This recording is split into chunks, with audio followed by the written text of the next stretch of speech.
Bienvenidos a Directo América de France 24. Yo soy Rodrigo Sedano, voy a estar acompañándoles para contarles todas las noticias internacionales. Vamos con ellas. La Policía Federal de Brasil ha detenido de forma preventiva al expresidente Jair Bolsonaro, que se encontraba cumpliendo prisión domiciliaria por su condena por golpismo. La Corte Suprema justifica la orden de encarcelación por riesgo de fuga después de que Bolsonaro intentara romper su tobillera electrónica. Y la Conferencia del Clima de las Naciones Unidas, la COP30, se prolongó también en Brasil después de que ayer viernes, oficialmente su última jornada, no se acordara un texto final.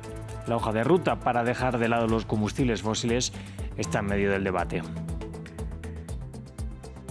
Y la cumbre del G20, de la que Estados Unidos decidió ausentarse, abrió este sábado en Sudáfrica. Los líderes presentes adoptaron una declaración unánime que aborda la crisis climática y otros desafíos globales. La Casa Blanca la calificó de vergonzosa pese a ser consensuada por el resto de países presentes. Comenzamos.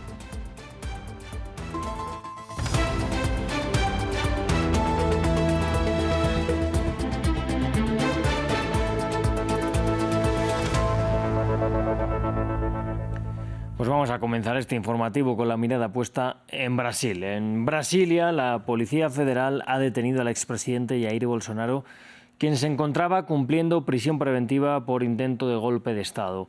Medios brasileños señalan que el juez Alejandro de Moraes alega que durante la medianoche se intentó forzar la tobillera electrónica que lleva a Bolsonaro, por lo que existiría riesgo de fuga. Vamos a conectar con nuestra corresponsal en Brasil, Valeria Sacone. Valeria, muy buenos días. ¿Qué más detalles han trascendido de la detención?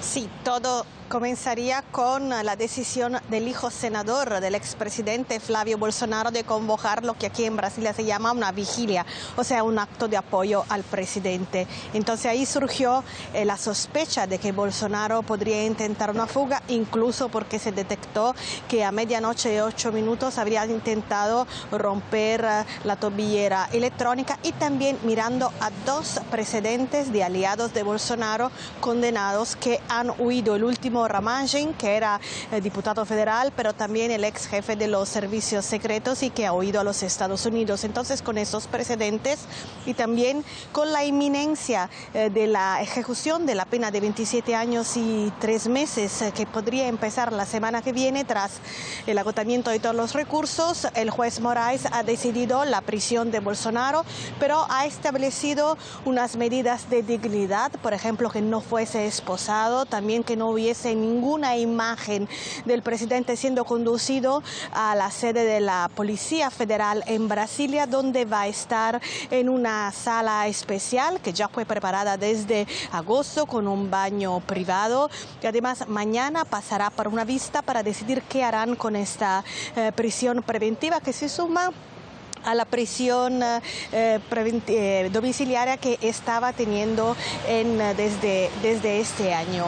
Entonces también el juez Moraes ha decidido que el presidente Bolsonaro, por su delicado estado de salud, tenga en todo momento un acompañamiento médico para evaluar su estado. Bueno, por otro lado, Valeria, estás en Belén para cubrir la COP30. ¿Qué se espera hoy de esta cumbre? Porque ayer aún no había consenso para un acuerdo. Pues sí, ayer el día terminó con mucha insatisfacción por parte de varios países de la Unión Europea y de la comunidad científica por la falta de mención a la eliminación futura de combustibles fósiles en el último borrador que se había preparado. Hoy se ha convocado a las 10 de la mañana la plenaria. Hay un escenario muy dividido porque recordamos que la COP no decide la declaración final por mayoría, sino que por consenso, y precisamente ahí reside toda la complejidad de este multilateralismo en el que vemos por un lado los países petroleros encabezados por Arabia Saudí, pero también países como India que se oponen a esta mención a los combustibles fósiles, y por otro lado Brasil impulsando esta hoja de ruta, pero también de repente una posición inédita de la Unión Europea que ha amenazado con bloquear la declaración final si no hay esta mención, e incluso se ha demostrado dispuesta a hablar por primera vez de financiamiento de la adaptación. Entonces va a ser un día tenso, un día probablemente largo, incluso hay quien dice que podría extenderse hasta mañana, y es que no es la primera vez que la COP no termina a tiempo. Bueno, pues muchas gracias, Valeria, por este reporte. Vamos a ir hasta Johannesburgo, en Sudáfrica. Allí se abrió la cumbre del G20 este sábado y el anfitrión anunció que ya se logró una declaración consensuada entre los líderes presentes. Esta destaca la importancia del multilateralismo y aborda la crisis climática y otros desafíos globales. A pesar de boicotear el evento, Estados Unidos calificó el texto de vergonzoso. Desde el gobierno sudafricano aseguran que los países presentes han consensuado el texto y que la declaración no puede ser renegociada. El G20 subraya el valor de la relevancia del multilateralismo. Reconoce que los desafíos que enfrentamos solo pueden resolverse mediante la cooperación, la colaboración y la asociación. La adopción de la declaración de la cumbre envía una importante señal al mundo de que el multilateralismo puede y de hecho cumple. Vamos a hablar ahora del plan de paz de Estados Unidos para Ucrania, que sin embargo no es el plan que esperaba Ucrania. Kiev va a intentar renegociar el texto con Washington después de haber recibido con decepción y preocupación la propuesta de 28 puntos. Esta prevé que Ucrania ceda territorios y renuncie a entrar en la OTAN, dos condiciones inaceptables para Kiev. Por su lado, el presidente ruso Vladimir Putin dijo que la propuesta es una buena base, pero quedan puntos por negociar. Vamos con el informe de William Gasso. Ucrania está enfrentando uno de los momentos más difíciles de su historia, según dijo el propio Volodymyr Zelensky. El plan de paz de 28 puntos propuesto por Estados Unidos plantea que Kiev ceda territorios, reduzca el tamaño de su ejército y no entre en la OTAN, condiciones consideradas anteriormente como inaceptables para el presidente ucraniano, que aseguró que no traicionará a su país.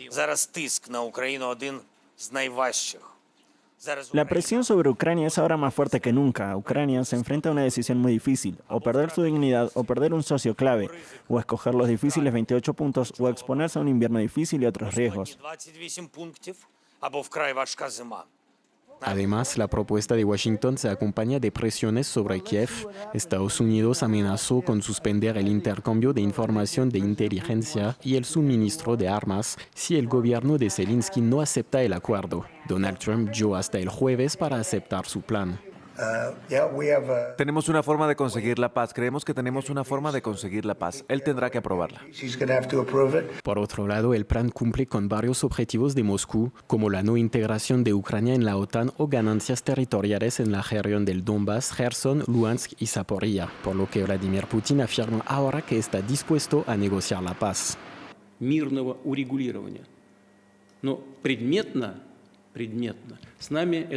Creo que el plan puede servir de base para un acuerdo pacífico definitivo, pero no se ha discutido con nosotros en detalles y puedo adivinar por qué. La razón sigue siendo la misma. La administración estadounidense no ha conseguido el acuerdo de Ucrania. Ucrania se opone.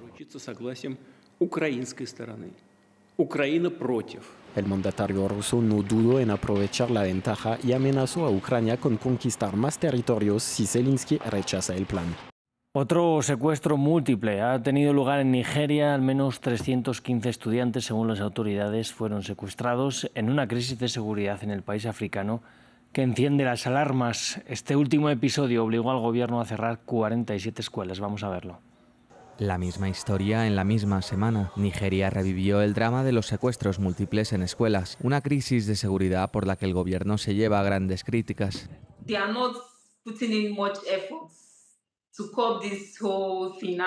Siento que el gobierno no hace mucho por frenar todo esto. El año pasado mi madre y mi hermano fueron secuestrados. Y adivina qué, llamamos a la policía, pero lo que nos dijeron fue que no podían hacer nada.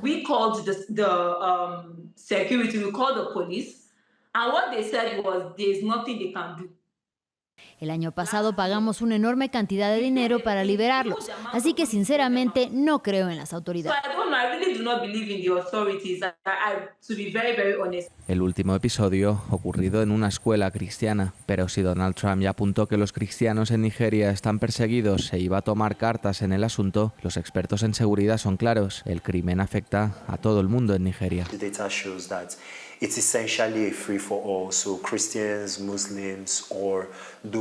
Los datos muestran que en esencia la situación es la misma para todos, sean cristianos o musulmanes o de otras creencias. El hecho es que la confluencia de factores económicos, políticos, sociales y medioambientales de este país, cuya abrumadora mayoría es religiosa y étnicamente diversa, hace que existan condiciones previas para que se produzca la violencia.